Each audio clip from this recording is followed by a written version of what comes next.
अगर 2027 की सियासी तस्वीर को आज से पढ़ना हो, अगर ये समझना हो कि कौन सी सीट किसके लिए मजबूत है और कौन सी सीट पर संघर्ष की जमीन तैयार हो रही है, तो जरूरी है कि हम सिर्फ चेहरों की नहीं बल्कि आंकड़ों, इतिहास और सामाजिक समीकरणों की भी पड़ताल करें। नमस्कार, आप देख रहे हैं सियासी शतरंज और मैं हूं महक, जहां हम विसात बिछाते हैं 2027 की और हर चाल को आंकड़ों और तथ्यों के आधार पर समझते हैं। उत्तर प्रदेश 2027 ये चुनाव केवल सत्ता परिवर्तन का सवाल नहीं होगा, बल्कि 5 साल के प्रदर्शन, संगठन की क्षमता और सामाजिक संतुलन की असली परीक्षा होगा। और इसी चुनाव विश्लेषण की श्रृंखला में आज हम बात कर रहे हैं जौनपुर जिले की मछली शहर विधानसभा सीट की। मछली शहर सीट 2008 के परिसीमन डिलिमिटेशन के बाद अस्तित्व में आई और इसे अनुसूचित जाति के लिए आरक्षित किया गया। परिसीमन के बाद से यहाँ की राजनीति प्रवृत्ति एक खास पैटर्न दिखाती है। 2012 में समाजवादी पार्टी के जगदीश सोनकर ने जीत दर्ज की। 2017 में जब पूरे प्रदेश में भारतीय जनता पार्टी को प्रचंड बहुमत मिला और 300 से अधिक सीट उसके खाते में आई, तब भी मछली शहर सीट सपा के पास रही। इसका मतलब ये था कि यहाँ का स्थानीय सामाजिक समीकरण राज्यव्यापी लहर से पूरी तरह प्रभावित नहीं हुआ। इसी क्रम को आगे बढ़ाते हुए 2022 में समाजवादी पार्टी ने उम्मीदवार बदला और रागिनी सोनकर को मैदान में उतारा।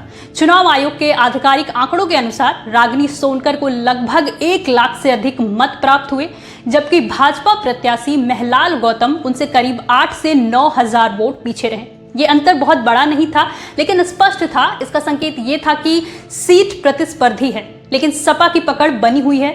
अब जब हम 2027 की ओर देखते हैं तो सवाल सिर्फ ये नहीं है कि कौन जीतेगा, सवाल ये है कि किन कारकों के कारण पर परिणाम तय होगा। सबसे पहले सामाजिक संरचना को समझना होगा। मछली शहर सीट अनुसूचित जाति के लिए आरक्षित है, इसीलिए दलित मतदाता यहाँ निर्णायक भूमिका निभाते हैं। स्थानीय आकलनों के अनुसार सोनकर समुदाय की उल्लेखनीय उपस्थिति है और पिछले 3 चुनावों में इसी समुदाय से विधायक चुने गए हैं। इसके साथ यादव और मुस्लिम मतदाता भी प्रभावशाली संख्या में माने जाते हैं। यदि दलित, यादव और मुस्लिम मतों का संयोजन एक दिशा में संगठित रहता है तो ये समाजवादी पार्टी के लिए स्वाभाविक बढ़त बनाता है, लेकिन राजनीति स्थिर नहीं होती है। भारतीय जनता पार्टी का रणनीतिक मॉडल पिछले चुनावों में गैर यादव, ओबीसी और गैर प्रमुख दलित वर्गों को एकजुट करने पर आधारित रहा है। 2017 में ये रणनीति व्यापक स्तर पर सफल रही थी।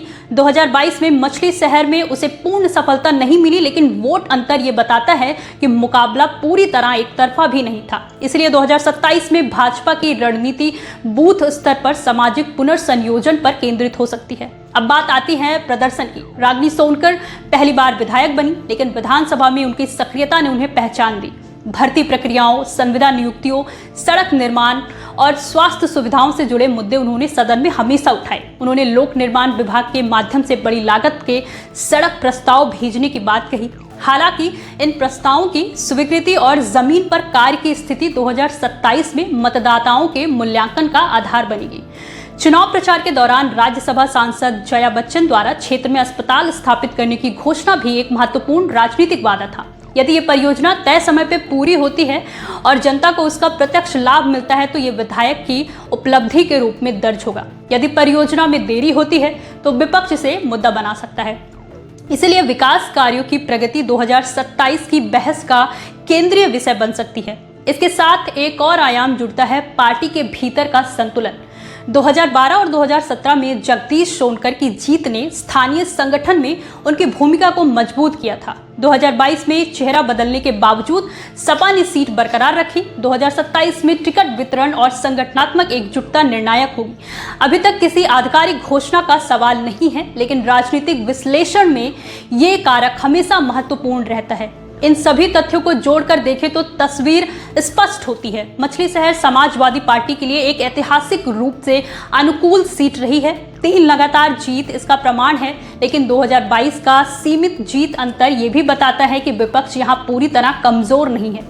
इसलिए 2027 में मुकाबला सामाजिक समीकरण, संगठनात्मक मजबूती और 5 साल के प्रदर्शन, इन 3 स्तंभों पर टिकेगा। यानी ये चुनाव सिर्फ चेहरों का नहीं होगा बल्कि भरोसे का होगा। ये चुनाव सिर्फ परंपरा का नहीं होगा बल्कि परिणामों का होगा।